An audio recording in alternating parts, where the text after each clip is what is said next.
I would like to introduce my book, Zero Gravity Living. I have completed this book during the pandemic days, which I have started a few months back. And this book, Zero Gravity Living, contains 14 chapters.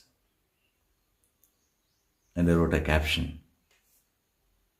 It's a complete book on spirituality, which it literally is. So the first chapter of the book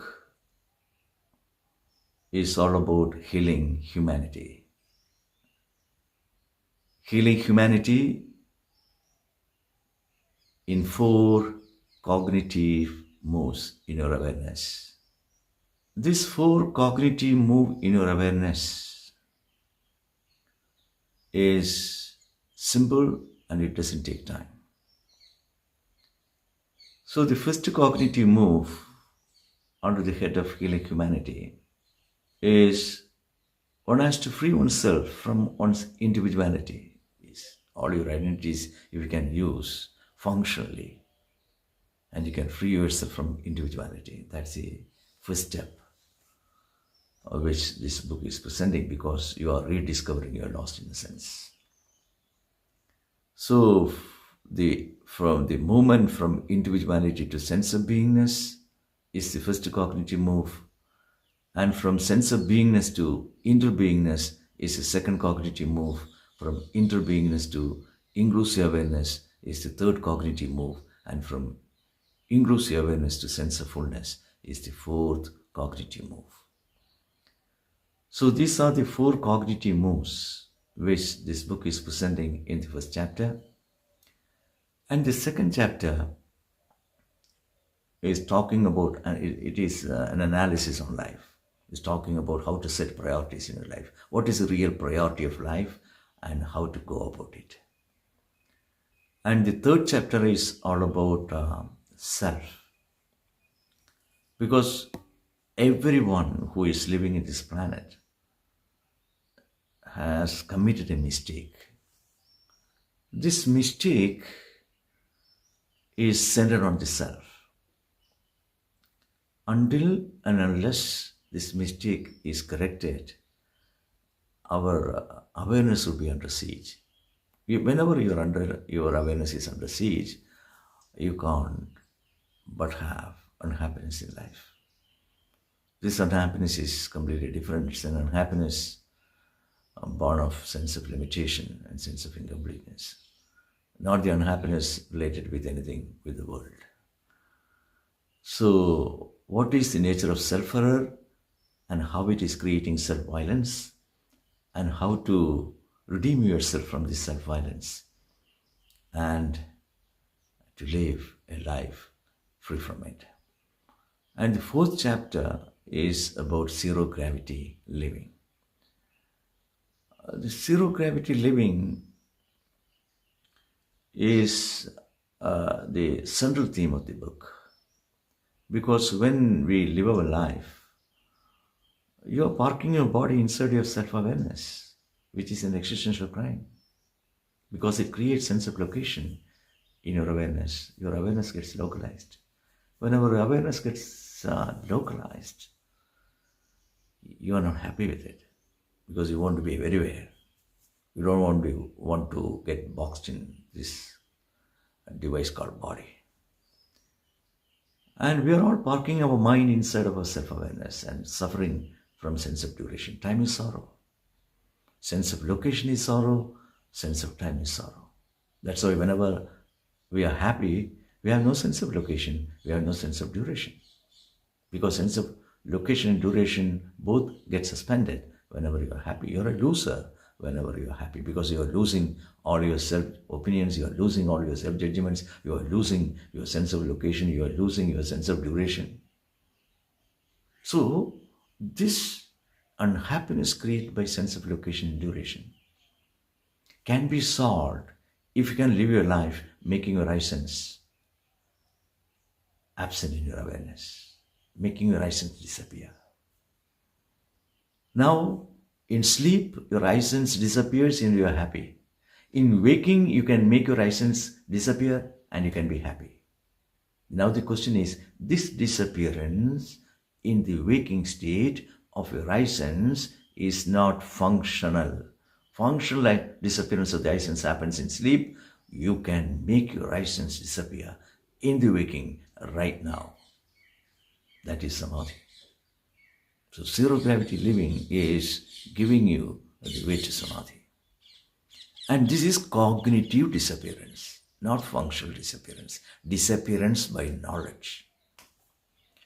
And that part is elaborately and hilariously dealt in the chapter under the head of zero gravity living.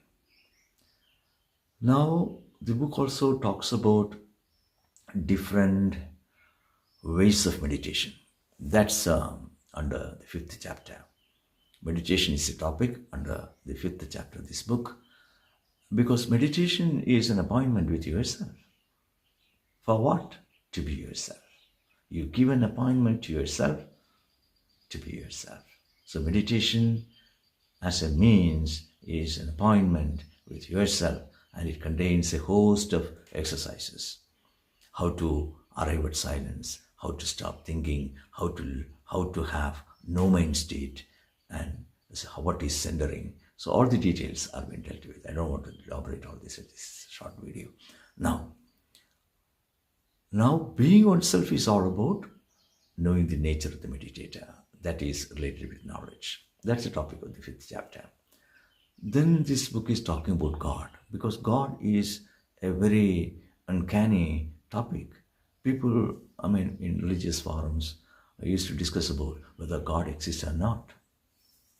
It is just, I don't want to say anything negative, but I would say, in the Vedic perspective, God is a matter of understanding, not matter of belief.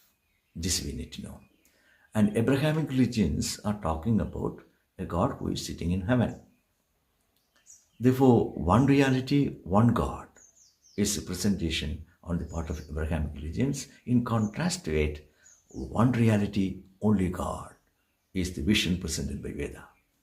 Now, how to understand God is the topic, and which way it is completely in contrast with the idea presented by Abrahamic religions, and the damage it is creating for centuries to humanity is also discussed, not in an elaborate way, but I touched that topic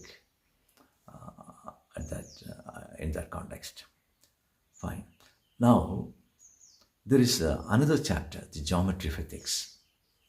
Because ethics, we are born with self-awareness and ethical awareness. So we are susceptible to ethical conflicts because of ethical awareness. There is a way to cross ethical awareness. When your awareness becomes inclusive, then you need not follow what is right and wrong. Because inclusive awareness is including the awareness of the whole universe into your awareness. And you have sense of oneness in your awareness. A person who is living with inclusive awareness need not follow what is right and wrong. And scripture has given a blank check to that person. Blank check to that person. Because the spontaneity of living will be hurt when you have this sense of right and wrong. You can transcend the sense of right and wrong once you understand the nature of the self as complete, and your awareness becomes inclusive. So living with inclusive awareness is the way to cross over this hurdle of ethical awareness. Now, that topic is being discussed, and also the relationship between existence and values, called dharma. The dharma, when you say dharma, has got many meanings, because you can use dharma in Atmartha also. Dharma is being used. Sarvam yadhariti dharma. And punya sense also it has been used. So dharma. So dharma dhanam shreya paradharmo bhayavaha iti. Lord Krishna in Bhagavad Gita. So the dharma word has got different meanings. One is the sense of Atma in the sense of punya, in the sense of sokarma, in the sense of duty and all that. Now, this dharma is related with existence because the values are not the code of contacts we have created, humans have created out of consensus to live a life of least resistance. Rather, values are the reflection of the nature of your reality. And that topic is discussed under the head of geometry of ethics. And there is another topic, guru. Who is a guru? I've seen the different definitions of guru, but the telling point of defining guru is in the Ashtotara Namavali, you see Pramana Pravartakaya Namaha. Guru is the one who is operating the Pramana. Pramana means the means of knowledge, because this is Shabda Pramana. Vedanta Nama Upanishad Pramana Miti. This is Shabda Pramana. So this Upanishad is an independent means of knowledge. Abhatitam Anatikatam iti. So this is an independent means of knowledge which is going to reveal the nature of the self.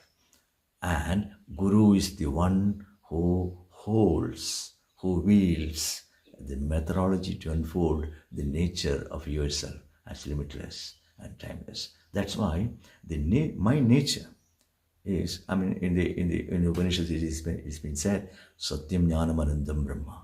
Anandam Brahma.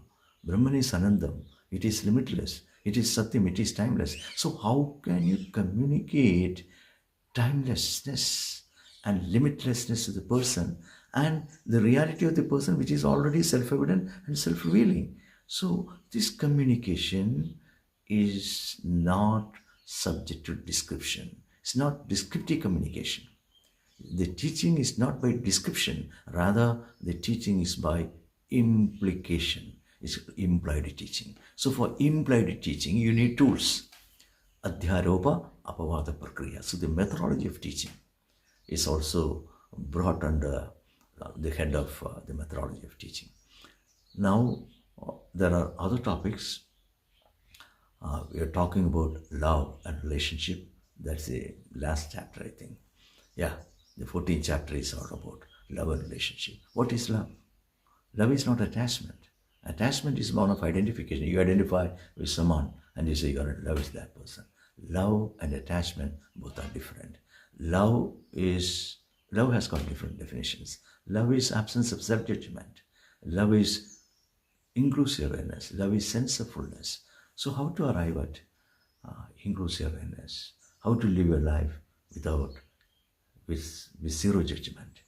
How to live your life with inclusive awareness? How to operate your life with sense of fullness? And how you handle your relationships? Are you in love with yourself? How to fall in love with yourself?